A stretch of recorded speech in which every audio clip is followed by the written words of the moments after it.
दोस्तों, आज मैं आपको एक ऐसी सच्चाई बताने जा रहा हूँ जिसे सुनकर शायद आपका दिल भारी हो जाए, क्योंकि यह कहानी सिर्फ पढ़ाई और परीक्षा की नहीं, बल्कि उन सपनों की है जो हर साल लाखों बच्चे लेकर अपने घरों से निकलते हैं और फिर लौटकर कभी वापस नहीं आते। यह कहानी है भारत के कोचिंग सेंटरों की, उन जगहों की जहां बच्चों को भविष्य दिखाया जाता है, लेकिन बहुत बार वही जगह उनके जीवन का अंत बन जाती है। हर साल हजारों बच्चे अपने घरों से दूर जाकर कोटा, पटना, दिल्ली, हैदराबाद जैसे शहरों में सिर्फ एक उम्मीद लेकर आते हैं कि वे डॉक्टर या इंजीनियर बन पाएंगे, लेकिन धीरे धीरे यह उम्मीद उनके लिए एक बोझ बन जाती है। कोचिंग की दुनिया बाहर से बहुत चमकदार दिखती है, बड़े बड़े होर्डिंग्स, चमकदार विज्ञापन, दीवारों पर टॉपर्स की तस्वीरें और हर तरफ बस एक ही नारा कि हमने रैंक लाया, हम सफलता की कुंजी है। लेकिन इन दीवारों के पीछे छिपी कहानी कुछ और ही है। वहाँ बच्चे दिन रात सिर्फ किताबों में डूबे रहते हैं, कई कई घंटे क्लास, फिर टेस्ट, फिर रिवीजन और फिर एक नया टेस्ट। वे हंसना भूल जाते हैं, जीना भूल जाते हैं, बस रटते रहते हैं ताकि किसी भी कीमत पर रैंक आ जाए। लेकिन हर कोई रैंक नहीं ला पाता, और जब नहीं ला पाता तो वही बच्चे जो कभी सपनों से भरे होते हैं धीरे धीरे अंदर से टूटने लगते हैं। हर साल कोटा जैसे शहरों में कई बच्चे आत्महत्या कर लेते हैं और उनके कमरे की दीवारों पर सिर्फ कुछ शब्द रह जाते हैं, जैसे मैं थक गया या अब और नहीं कर सकता। सोचिए, वह बच्चा जो देश का भविष्य बनने आया था, वह इतना अकेला कैसे हो गया कि उसे अपनी जान ही खत्म करनी पड़ी। कोचिंग इंस्टीट्यूट्स का सिस्टम अब एक व्यापार बन चुका है। हर बच्चे से लाखों रुपए फीस ली जाती है, उनसे झूठे वादे किए जाते हैं। कहा जाता है कि यहाँ से पढ़ोगे तो निश्चित रूप से चयन होगा, लेकिन सच्चाई ये है कि बहुत बार वही संस्थान उन्हीं बच्चों के रिजल्ट का इस्तेमाल करते हैं जिन्होंने पहले कहीं और से तैयारी की होती है। रैंक लाने वाले बच्चे पोस्टर पर छप जाते हैं और जिनका नहीं होता वे बस भीड़ में खो जाते हैं। शिक्षा अब सेवा नहीं रही, यह पूरी तरह से एक कारोबार बन चुका है, जहां बच्चों की मेहनत को मार्केटिंग का हथियार बना दिया गया है। यहाँ टीचर्स भी दबाव में रहते हैं। उन्हें कहा जाता है कि हर हफ्ते टेस्ट कराओ, चाहे बच्चा मानसिक रूप से तैयार हो या नहीं। अगर कोई शिक्षक छात्रों की हालत पर दया दिखाए तो उसे ये कहकर डांट दिया जाता है कि हम यहाँ भावनाओं से नहीं, रिजल्ट से काम करते हैं। कितनी बड़ी विडंबना है कि जो शिक्षा कभी इंसान को इंसान बनाती थी, वही अब उसे मशीन बना रही है।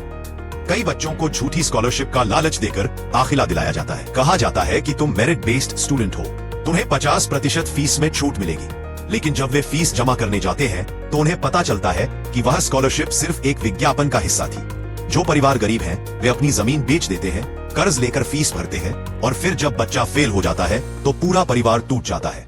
कितने पिता ऐसे हैं जो अपने बेटे की पढ़ाई के लिए खुद भूखे रहते हैं, और फिर एक दिन खबर आती है कि उनका बेटा अब इस दुनिया में नहीं रहा।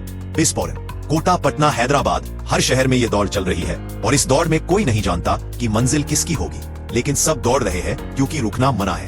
इन कोचिंग सेंटरों में डमी स्कूल सिस्टम भी चलता है, जहां बच्चे नाम मात्र के लिए किसी स्कूल में दाखिल रहते हैं। असल में उनका पूरा दिन कोचिंग में बीतता है। वे न दोस्तों से मिलते हैं, न खेलते हैं, बस पढ़ते हैं, सोते हैं और फिर पढ़ते हैं। उनका बचपन वहीं खत्म हो जाता है और वे धीरे धीरे ऐसे इंसान बन जाते हैं जिनके चेहरे पर मुस्कान नहीं होती, सिर्फ डर होता है। असफल होने का डर, माता पिता को निराश करने का डर, और समाज की नजरों में गिरने का डर। कई शिक्षकों ने स्वीकार किया है कि उन्हें बच्चों से यह तक कहने के लिए कहा जाता है कि अगर रैंक नहीं आया तो तुम कुछ नहीं कर पाओगे। सोचिए, एक 16-17 साल के बच्चे के मन पर ऐसे शब्दों का क्या असर होगा।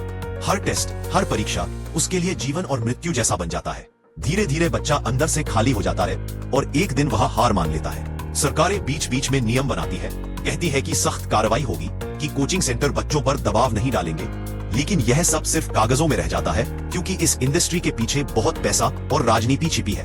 कोचिंग संस्थानों के मालिकों के पास मीडिया में विज्ञापन देने की ताकत है। वे हर अखबार, हर चैनल पर विज्ञापन चलाते हैं, और यही वजह है कि उनके खिलाफ खुलकर कोई नहीं बोलता। अब अगर हम माता पिता की बात करें तो उनकी भी मजबूरी है। वे अपने बच्चों के लिए बेहतर भविष्य चाहते हैं, वे अपने सपनों को बच्चों की आंखों में देखना चाहते हैं, लेकिन कभी कभी वही प्यार अनजाने में दबाव बन जाता है। वे कहते हैं, बस एक बार डॉक्टर या इंजीनियर बन जाओ, फिर जिंदगी आसान होगी। लेकिन वे नहीं समझ पाते कि उनके बच्चे की सांसें पहले ही भारी हो चुकी है। बच्चा मुस्कुराता है, कहता है, हाँ पापा, मैं कर लूंगा, लेकिन अंदर ही अंदर वह हर दिन डर और तनाव में जी रहा होता है। कई बच्चों के साथ यह भी होता है कि कोचिंग सेंटर में उनका मजाक उड़ाया जाता है, उन्हें क्लास में पीछे बैठाया जाता है, कहा जाता है कि वे औसत है। धीरे धीरे वे खुद पर से विश्वास खो देते हैं और फिर उनके दिमाग में सिर्फ एक ख्याल घूमता है, अब क्या फायदा। यही वह पल होता है जब एक जीवन खत्म हो जाता है। कुछ सिर्फ नंबर से नहीं, इंसानियत से पढ़ाते हैं। कुछ संस्थान अब मानसिक स्वास्थ्य पर ध्यान दे रहे हैं, बच्चों के लिए काउंसलिंग सेशन रख रहे हैं, लेकिन यह बहुत कम है। क्योंकि इस व्यापार में इंसान से ज्यादा अहमियत पैसे की है। अब वक्त आ गया है कि हम सब इस सच्चाई को समझें कि बच्चे कोई मशीन नहीं है। हर बच्चा अलग होता है, हर किसी की क्षमता अलग होती है। अगर कोई रैंक नहीं लाता तो इसका मतलब यह नहीं कि वह नाकाम है, वह बस अलग रास्ते का यात्री है। हमारे समाज को यह समझना होगा कि सफलता सिर्फ डॉक्टर या इंजीनियर बनने से नहीं मिलती। सफलता तब मिलती है जब एक इंसान खुश रहता है, जब वह खुद को खोए बिना आगे बढ़ता है। कोचिंग इंडस्ट्री को बदलना होगा, सरकार को सख्त नियम लाने होंगे और सबसे ज्यादा माता पिता को यह समझना होगा कि बच्चे को प्यार चाहिए, दबाव नहीं। क्योंकि अगर हम अब नहीं बदले तो हर साल कोटा की दीवारों पर एक नया नाम लिखा जाएगा और उसके नीचे वही शब्द होंगे, मैं थक गया हूँ माँ। और तब शायद हम सब ये सोचेंगे कि कहीं हमने अपने बच्चों को सपनों की कीमत पर जिंदगी तो नहीं छीन ली। दोस्तों, अगर आपको ये वीडियो पसंद आया हो तो इसे लाइक जरूर करें और अपने दोस्तों के साथ शेयर भी करें, ताकि ज्यादा से ज्यादा लोग इस सच्चाई को जान सकें। अगर आप चाहते हैं कि ऐसे ही और रियल और इंस्पिरेशनल स्टोरी वीडियो आपको मिलते रहे तो चैनल को सब्सक्राइब कर लीजिए और बेल आइकन दबाना न भूलिएगा, ताकि जब भी नया वीडियो आए आपको सबसे पहले नोटिफिकेशन मिल जाए। आपका एक लाइक और सब्सक्रिप्शन हमारे लिए बहुत बड़ी हिम्मत है, क्योंकि हम ऐसी कहानियां लाते रहेंगे जो दिल को छू जाए और सोच बदल दे।